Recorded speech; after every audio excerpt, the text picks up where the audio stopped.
lots of fun to go down memory lane and actually think about 30 plus years in EDA.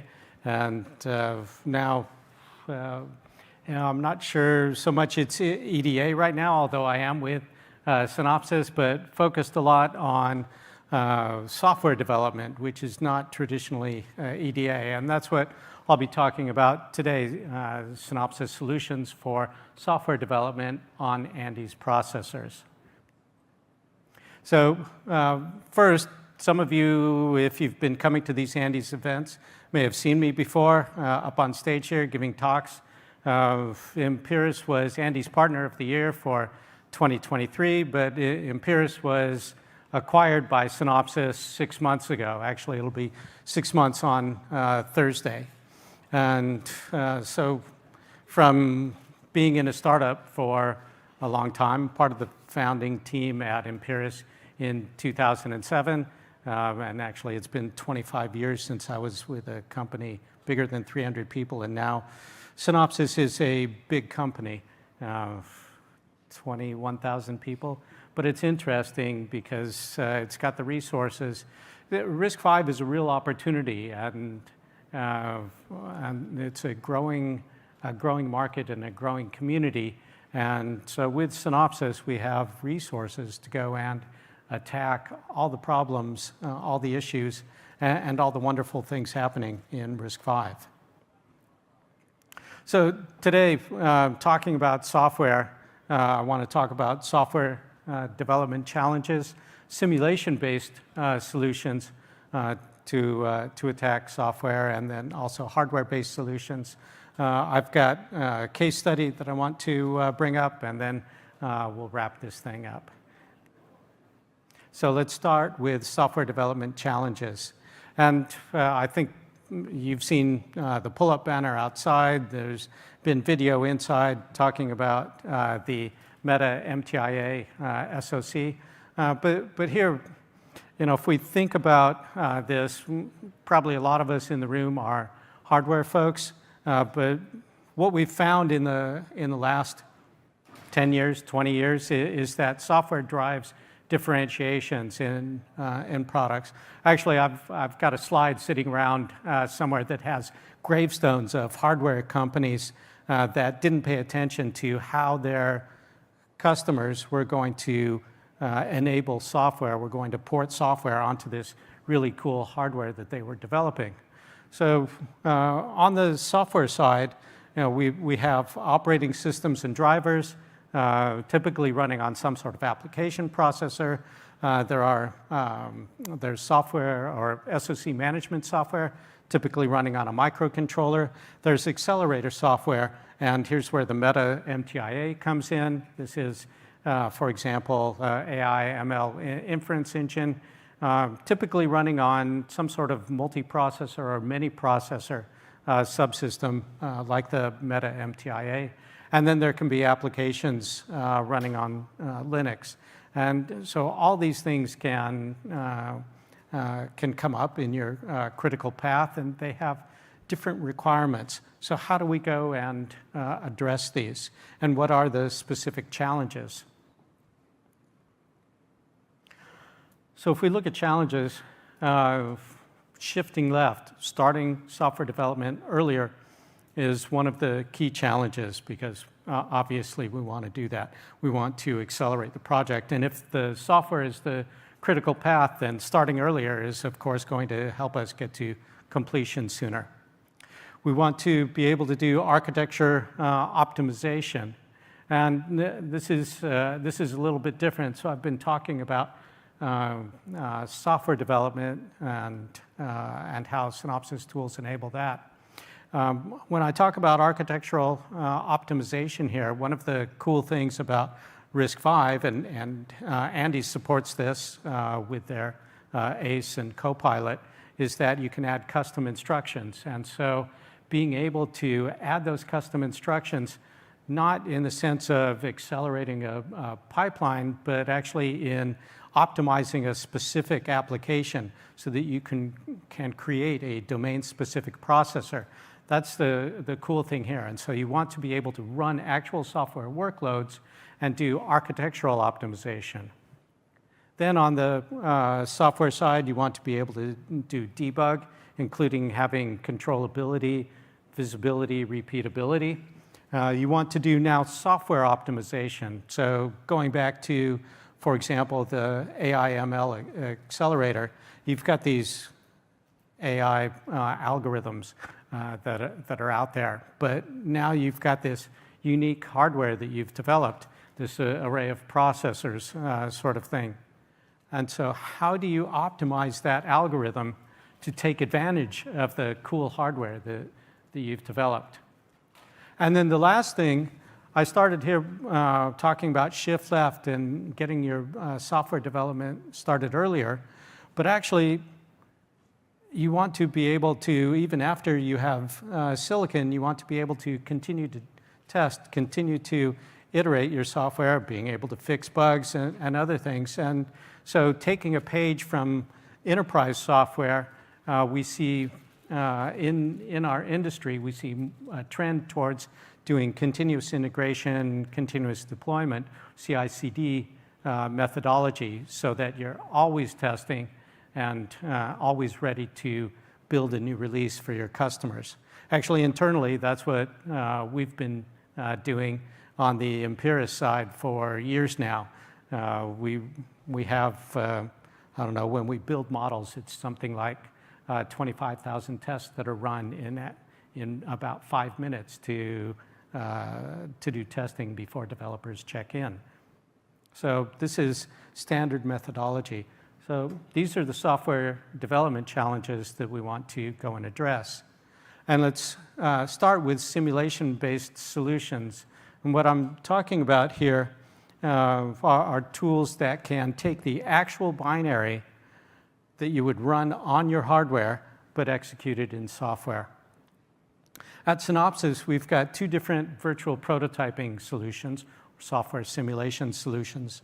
One comes from the Empirist team, the Empirist Processor Development Kit, Empirist PDK. And this is focused on processor and processing subsystem development, so very narrowly focused here. You can think of it as an ISS on steroids because they're analytical tools that are elevating this above just an instruction set simulator. It's targeted to those architecture and early software development teams.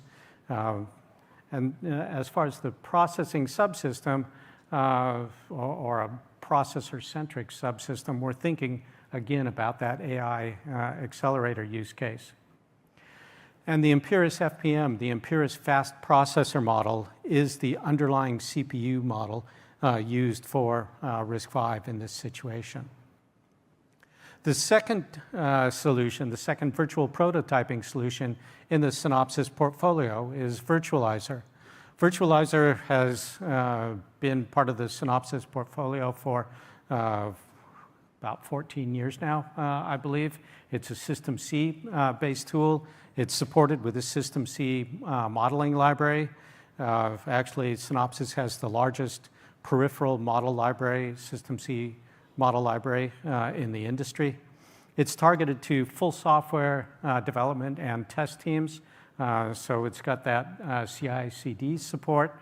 But again, in the RISC-V world, Virtualizer uses that same Empirist FPM as the underlying CPU model for RISC-V situations. So those are the solutions. I mentioned the Empirist FPMs. The architecture of the fast processor model is interesting here. So we start with this base model, and the base model supports the RISC-V specification in full. So there are something like 142 different extensions in RISC-V. There are also different versions of each extension, and the model supports that all. It's fully user configurable, and we've got these configuration parameters. And then there are user extensions that can go on there. So this builds the Empirist FPM. It looks like one piece. So the tools, whether Empirist PDK or Virtualizer, see the Empirist FPM. They see it as a single model, and all the tools in those environments just naturally work with the custom extensions. In the case of Andes, we've got models of the complete line of Andes processors. We've been supporting Andes since, I believe, late 2018, early 2019, something like that. The other key thing I'll point out for this is that because of this architecture, with the base model, then the configuration, parameters, and then the customization, that base model is used in every Empirus FPM that every customer uses. And so with some of the free ISS tools that we've provided, as well as the commercial tools, there are over 150 different companies and organizations and universities that have used that base model. That means it's been beaten up, or as my English colleagues would say, it's been used in anger. And so it's pretty solid. And really right now, the only issues that we see with the model are when there's an ambiguity in the specification. So I mentioned custom instructions before. What we've done with Andes is to work with Andes on a flow so that there's a path for people that are implementing the hardware, that are implementing the RTL for the custom instructions through the ACE tools. And then on the Synopsys side, they're able to use the Synopsys tools to characterize the C application, to develop the new custom instructions. They can iterate on that after analysis, drop those in, and then build a virtual platform or a virtual prototype using this customized model. And so we've got this nice flow. There's a bit of automation to this as well. So it's easy for someone to take the cool Andes processors and add the little bits that are going to make it their own, make that domain-specific processor that they need. The Empirus PDK software development tools, there are a couple of key things here. One is the software analysis tools. So there are CPU-aware and OS-aware tools for tracing and code coverage, profiling, memory monitoring. And the nice thing, just thinking about tracing, actually, it's not just instruction tracing, but tracing of variables, tracing of functions. So it's at a higher level than just looking at things at the instruction level. Also, users can write their own custom tools here. The second piece of this is the Empirus MPD, multiprocessor debugger. This is an Eclipse-based tool. And there are a lot of cool things about it, but it's a platform-centric debugger with the ability to look at more than just the processor. The other thing, as I mentioned before, if you have added custom instructions into the model, those custom instructions are automatically supported in these tools. Virtualizer is the second virtual prototyping tool, again, in the Synopsys portfolio. And here, what we see is the building of the platform. You can start with reference platforms. You can build in RTL. There are TLM2 models. There's the model library and user-built System C blocks. And this is all supporting embedded software debug. And then VDK, the virtualizer development kits. The VDK is actually the simulation piece of this. And again, you see the tools part of this. It's not just an instruction set simulator. You're trying to provide software developers with the tools they need for optimizing, analyzing, debugging software. So tools for embedded software tracing and analysis, for hardware platform analysis. Hardware platform analysis also helps with actually optimizing simulation runtimes, because software developers like things running at silicon speed or as close to that as possible. And the System C tracing and debugging tools in here. So the virtualizer development kits, these are software development kits that use the virtual prototype as a target. This is, instead of a development board, you're going to take that same software stack and build a Synopsys virtual prototype. And doing that provides early availability, provides high performance Linux booting in seconds. And by seconds, I think we're somewhere around 5-6 seconds for like a quad-core RISC-V booting Linux. There's scalable deployment with this and high productivity. So one of the things actually not mentioned on here with the VDKs is that if you're building an SoC using an Andes processor and you want to enable your customers, so you're building the SoC, you need to enable your customers to start software development early, then a VDK, one of these virtual development boards, is something that Synopsys can provide for delivery to your customers to help you in even the pre-sales process as well as post-sales support for your customers. One of the things about Virtualizer is that it's got support for peripherals. This is something that it's really great at. In the AI world, using PCIe as the interface to the host is something that's commonly done. And so Virtualizer has a couple of modes here. One is on the real world side, actually connecting to an actual Linux host machine. And there are PCIe models that work with Virtualizer that enable this.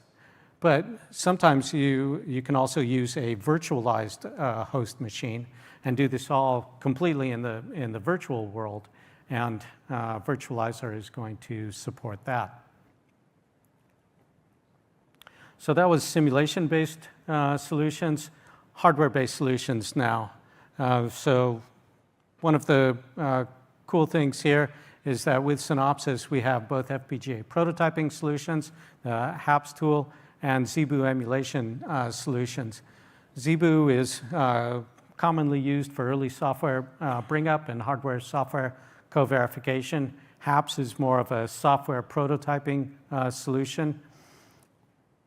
One of the things we see with these is that sometimes to improve performance, you actually, for example, want to just get to the Linux boot and use these tools after that. So you can take a virtualizer virtual prototype and connect it to, for example, ZeBu, and take your Linux boot, which otherwise might be hours, and reduce it to minutes or even under a minute.